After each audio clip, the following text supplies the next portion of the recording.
Mes chers amis, dans l'Évangile, Saint Jean au chapitre 10 nous montre notre Seigneur Jésus-Christ sous les traits les plus propres pour nous inspirer confiance. Je suis, dit-il, le bon pasteur. Notre Rédempteur prend le nom de pasteur, nom plein de douceur et d'amabilité, nom qui respire la charité la plus pure, qui nous rappelle son amour et ses bienfaits. Lui seul est véritablement le bon pasteur. Aujourd'hui, plus que jamais, vous rencontrerez des hommes et des femmes qui veulent vous conduire et vous promettent le bonheur si vous marchez à leur suite. Ils veulent devenir vos pasteurs, mais au fond, ce ne sont que des mercenaires, des loups ravisseurs, des mercenaires qui cherchent leurs propres intérêts.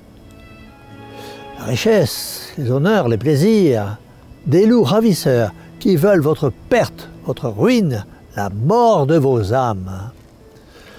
Dans ce monde moderne, vous les trouverez, ces loups ravisseurs et ces mercenaires, sur Internet, à la télévision, dans les journaux. Mais l'Internet, par lui-même, est un loup ravisseur, un mercenaire. Il vous rend dépendant de lui. Il vous attire, il vous rend toujours plus curieux, plus perverse, mais toujours insatisfait. Vous passez des heures et des heures avec lui sur votre ordinateur, sur votre téléphone, sur vos tablettes. C'est vraiment un mercenaire qui est là et qui veut votre perte, votre ruine, la mort de vos âmes. Si vous n'êtes pas prudent, si vous êtes trop curieux, cette toile d'araignée vous prendra dans ses filets et vous ne pourrez plus vous en sortir. Oui, mes amis, face aux mercenaires de tout gabarit, nous devons affirmer que seul notre Seigneur Jésus-Christ est le bon pasteur, le vrai pasteur, l'unique pasteur de vos âmes. Nous formons le troupeau du Christ et nous lui appartenons. Comme Dieu, il nous a donné l'existence et tout ce que nous avons. Nous sommes ses créatures et il est notre maître souverain. C'est lui qui nous a fait, ce n'est pas nous, c'est-à-dire qui nous a tirés du néant et nous a appelés à la vie. Nous appartenons à Dieu aussi parce qu'il nous a rachetés et payés au prix de son sang très précieux. Quelle reconnaissance nous devons à notre Créateur, à notre Rédempteur. Mes chers amis, notre Seigneur connaît ses brebis.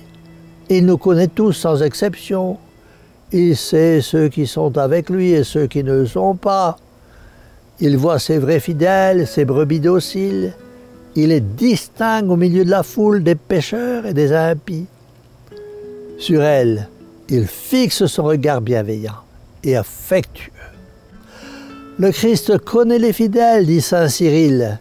Il les voit, il les considère, il les assiste de ses yeux très bons et très compatissants, non pas seulement de sa divinité, mais aussi de son humanité. Il connaît leurs vertus, leurs faiblesses, encourageant les unes, remédiant aux autres, pourvoyant à tous leurs besoins. Il connaît le pécheur et le juste, le riche et le pauvre, l'enfant et le vieillard. Il ne nous perd jamais de vue. En tout temps et en tout lieu, il est sans cesse occupé de nous. Nos faiblesses, nos misères, notre nature viciée n'échappent point aux yeux du divin pasteur. Sa miséricorde et sa bonté en sont émus. Jésus, bon pasteur, nous connaît tellement que pour nous aider à sauver nos âmes, il nous a donné sa Mère très sainte, notre avocate, notre perpétuel secours.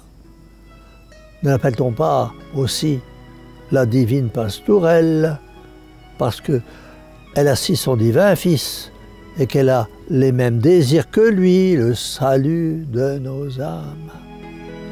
Alors, écoutons donc, mes chers amis, les inspirations de la Mère du perpétuel secours, la Mère du divin pasteur, qui veut, malgré nos fautes, notre ingratitude, notre égoïsme, nos dérèglements, nous faire rentrer dans la bergerie de l'éternel bonheur. Alors, écoutez donc sa voix et disons-lui, ô Marie, mère au cœur douloureux et immaculé, sauvez-nous. Et que la bénédiction du Dieu Tout-Puissant, Père, Fils et Saint-Esprit, descende sur vous tous et y demeure à jamais.